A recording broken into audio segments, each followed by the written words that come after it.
త్రివిక్రమ్ శ్రీనివాస్ గారు మాట్లాడిన తర్వాత మాడటం చాలా కష్టమైన పని.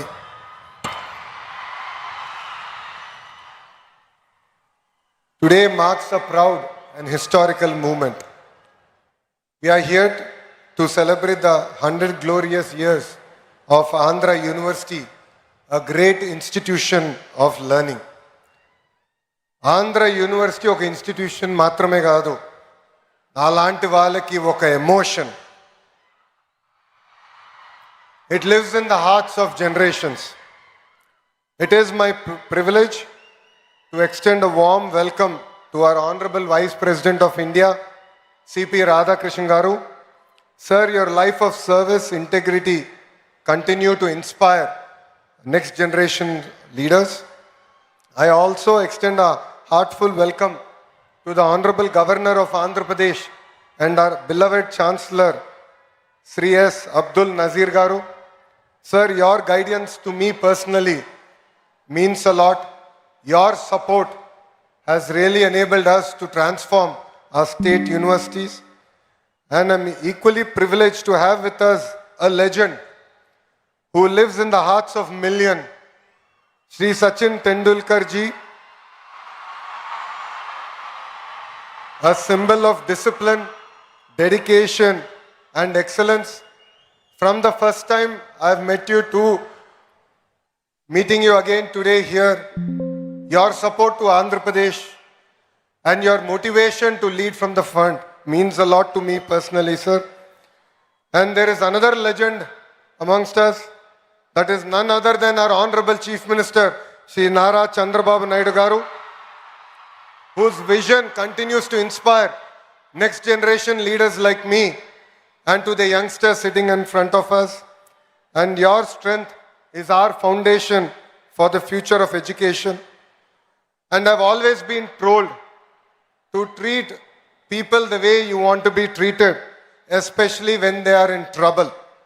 One person who has stood always by me during my lowest time to my highest time, Shri M. Venkaiah Naidu Garu, your support personally means a lot to me, sir. And Honorable Governor of Odisha, Shri Haribabu Garu. And I also extend my warm greetings to all the dignitaries on the dais, esteemed alumni, faculty in front of me, and my dear students. 2014లో రాష్ట్ర విభజన జరిగింది. కట్టు బట్టలతో మెడబట్టి మనందరినీ బయటికి గెంటేశారు. రాజధాని ఎక్కడ ఉండాలో చెప్పలేదు. ముఖ్యమంత్రి గారు కూర్చునే కనీసం కుర్చీ లేని పరిస్థితి. సచివాలయం లేదు, అసెంబ్లీ లేదు. అలాంటి పరిస్థితుల్లో మనం మన ప్రయాణం ప్రారంభం చేశాం. కానీ ఆ రోజు మనకి 2 బ్రాండ్లు వచ్చినాయి. ఒకటి ఆంధ్ర యూనివర్సిటీ, రెండోది మన బ్రాండ్ చంద్రబాబు నాయుడు గారు. ఇక్కడున్న మీ అందరు తెలుసు, ఆ రోజు తొలి క్యాబినెట్ మీటింగ్ ఆంధ్ర యూనివర్సిటీలో మనం ఏర్పాటు చేసుకుంటాం జరిగింది. అంతెందుకు భాష ప్రయుక్త రాష్ట్రాలు ఏర్పడినప్పుడు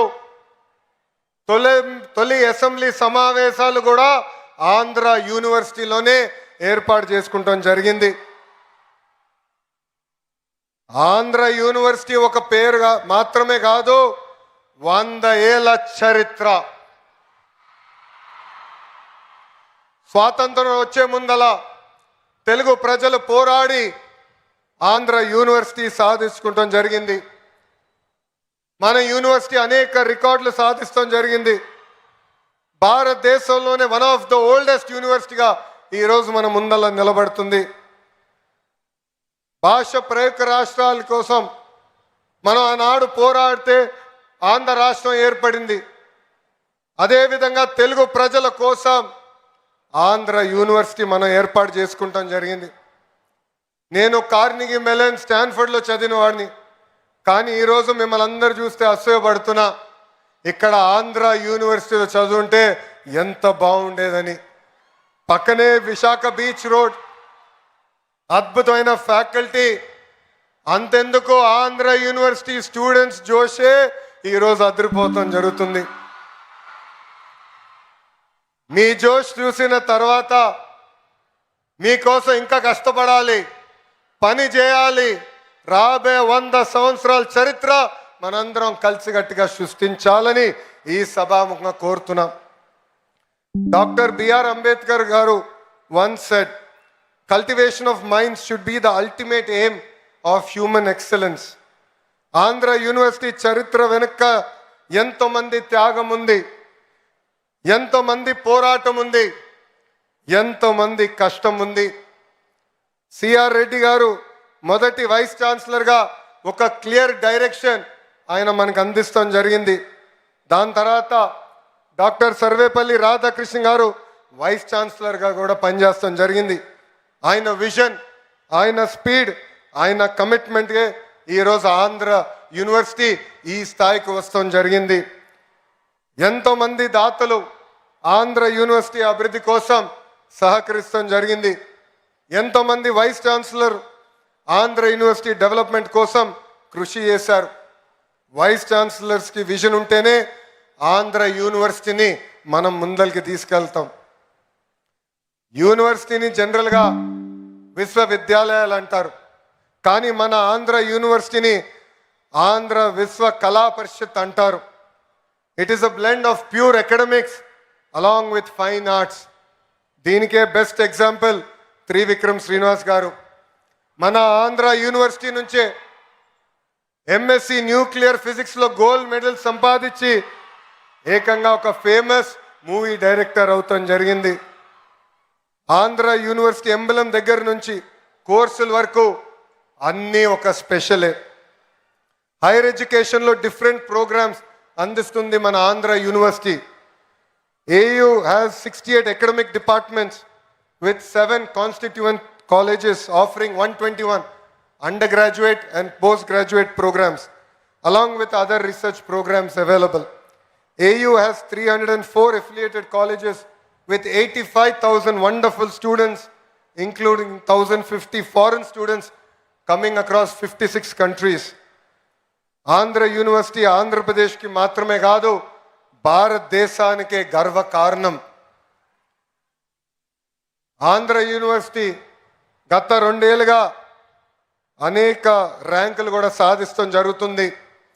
ISO సర్టిఫికేషన్ కానివ్వండి, NAC A++ కానివ్వండి, NRF 2025లో one of 4th best state యూనివర్సిటీగా కూడా మనం సాధించుకున్నాం. But I will be happy as an education minister only when Andhra University is among the top 3 universities in India and among the top 100 in the world. So I request the faculty in front of me, the Vice Chancellor on the dais, GP Rajshekhar Garu, with this single agenda we should work hard and make our Chancellor Abdul Nazir sir proud. Andhra University lo చదువుకున్న వారు గొప్ప స్థాయికి వచ్చారు. Physics నుంచి politics వరకు Andhra university mark శాశ్వతంగా ఉంది. వెంకయ్యనాయుడు గారు, జిఎంసి బాలయోగి గారు, కె హరిబాబు గారు, సుబ్బారావు గారు, బివిఆర్ మోహన్ రెడ్డి గారు, పూర్ణ సగుర్తి గారు, గ్రంథి మల్లికార్జునరావు గారు, చావా సత్యనారాయణ గారు, ఇలాక అనేక మంది పారిశ్రామికవేత్తలు, రాజకీయ నాయకులు కూడా వచ్చారు. అంతేకాదు రాజకీయాల్లో కూడా ఆంధ్ర యూనివర్సిటీ స్టూడెంట్స్ నంబర్ 1. ఎందుకంటే గాజువాక శాసనసభ్యులు పల్లా శ్రీనివాస్ గారు కూడా Andhra university product. Their rise is not merely by chance. It is by commitment, struggle, sacrifice and unwavering determination. And I expect many more students here who are in front of us to join politics, to bring about the change that we want to see in politics, and together we can make India Vikasit Bharat, which is the dream of our Honorable Prime Minister, Shri Narendra Modi ji. ఇక్కడున్న విద్యార్థులందరూ కూడా నా జీవిత ప్రయాణం గురించి కూడా చెప్పాలనుకుంటున్నా. Carnegie మెల్లన్లో చదివా, స్టాన్ఫర్డ్కి వెళ్ళాను, దాని తర్వాత వరల్డ్ బ్యాంక్లో పనిచేసా, హెరిటేజ్లో కూడా ఎగ్జిక్యూటివ్ డైరెక్టర్గా ఉన్నా. ప్రజలకి సేవ చేయాలని ప్రత్యక్ష రాజకీయాల్లో 2013లో వచ్చా. వేదిక మీద గౌరవ ముఖ్యమంత్రి గారు ఆశీస్సుల మేరకు నేను పంచాయతీరాజ్ గ్రామీణాభివృద్ధి శాఖ మంత్రిగా కూడా పనిచేశా. 2019లో ఎప్పుడు గెలవని నియోజకవర్గంలో పోటీ చేసి గెలవాల లక్ష్యంతో నేను ప్రయాణం ప్రారంభించా. 5300 ఓట్లతో నేను ఓడిపోయా. మొదటి రోజు బాధ ఆవేదన కలిగింది, కానీ అది నా రెండో రోజు నుంచి నాలో కసి పెంచింది, పట్టుదల పెంచింది. అక్కడనే మళ్ళీ పోటీ చేశా. ప్రజల ఆశీస్సు మేరకు 91,000 మెజార్టీతో గెలిచి శాసనసభకి వెళ్తాం జరిగింది. ఇది ఇక్కడ ఉన్న మీ అందరికి ఎందుకు చెప్తున్నానంటే, if there is no risk, there is no story.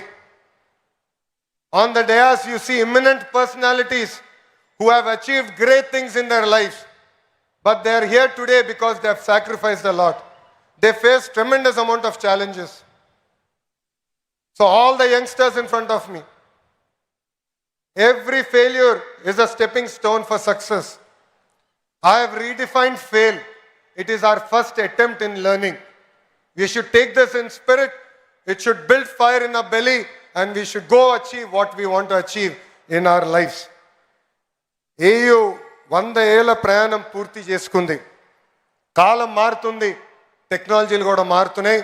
అందుకే వైస్ ఛాన్సలర్ గారి ఆధ్వర్యంలో మన కరికులంలో కూడా మనందరం మార్చుకోవాల్సిన అవసరం ఉంది. ఇండస్ట్రీ కనెక్ట్ కూడా చాలా చాలా అవసరం.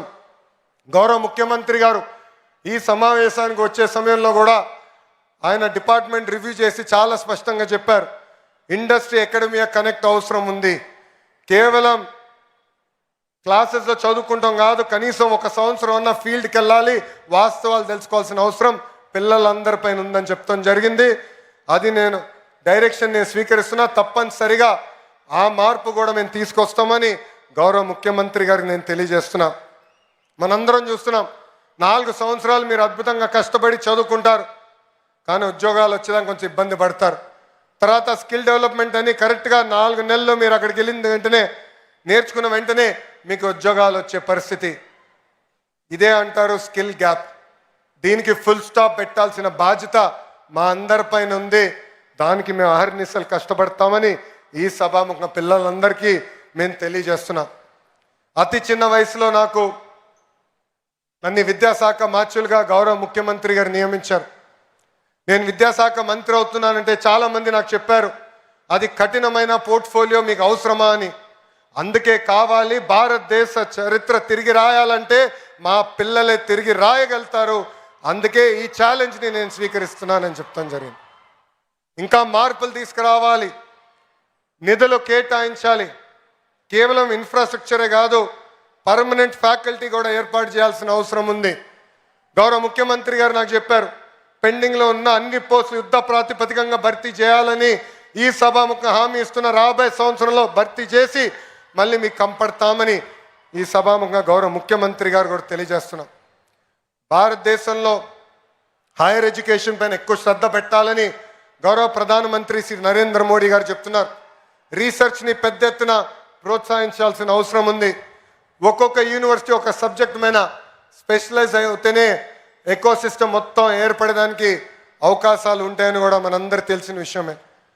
ఉత్తరాంధ్ర ఆంధ్ర రాష్ట్రానికి ఒక ఎకనామిక్ ఇంజిన్గా మారబోతుంది. రేపు గూగుల్కి డేటా సెంటర్కి మనం శంకుస్థాపన వేయబోతున్నాం. ఈ గడిచిన 6 నెలల్లో ఆర్సిల్లర్ మిత్తల్ ప్రాజెక్ట్ ఇక్కడ ప్రారంభించాం. నిన్నగాక మొన్న గౌరవ ముఖ్యమంత్రి గారి చేతుల మేరకు ఒక ఇంగాట్ సోలార్ సెల్ మ్యానుఫ్యాక్చరింగ్ ఫెసిలిటీ కూడా మన శంకుస్థాపన చేస్తాం జరిగింది. సో వాళ్ళకి కావాల్సిన కరికులం ఇవన్నీ ఏర్పాటు చేసే బాధ్యత ఆంధ్ర యూనివర్సిటీ తీసుకోవాలని ఈ సభాముఖంగా వైస్ ఛాన్సలర్ గారిని కోరుకుంటూ, ఈ సభాముఖంగా గౌరవ ముఖ్యమంత్రి గారిని కూడా ఒక విషయం కోరాలని కోరుతున్నా, ఒక కోరిక కోరుతున్నా. అడగంది అమ్మ కూడా పెట్టదంటారు సార్. అందుకే ఆంధ్ర యూనివర్సిటీకి కనీసం 250 కోట్ల నిధులు కేటాయించి రీసెర్చ్ని పెద్ద ఎత్తున ప్రోత్సహించాలని ఈ సభాముఖంగా గౌరవ ముఖ్యమంత్రి గారిని నేను కోరుకుంటున్నాను. అంతేకాకుండా ఇక్కడ ఉన్న ఫ్యాకల్టీని, వైస్ ఛాన్సలర్ గారిని నేను గతంలో కలిసినప్పుడు చెప్పా, రాబోయే 100 సంవత్సరాలకి మనం ఒక విజన్ డాక్యుమెంట్ తయారు చేయాలి.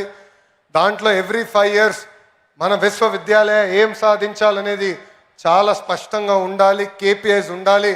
అది రూపొందించి మన స్టూడెంట్స్ టెనెట్ ముందలు పెట్టి వాళ్ళ ఫీడ్బ్యాక్ కూడా తీసుకుని రాబోయే 100 సంవత్సరాలు విజన్ డాక్యుమెంట్ తయారు చేయాలని ఈ సభ ముఖంగా మిమ్మల్ని అందరూ కోరుకుంటూ, నాకు ఇంత అద్భుతమైన అవకాశం ఇచ్చిన మీ అందరికీ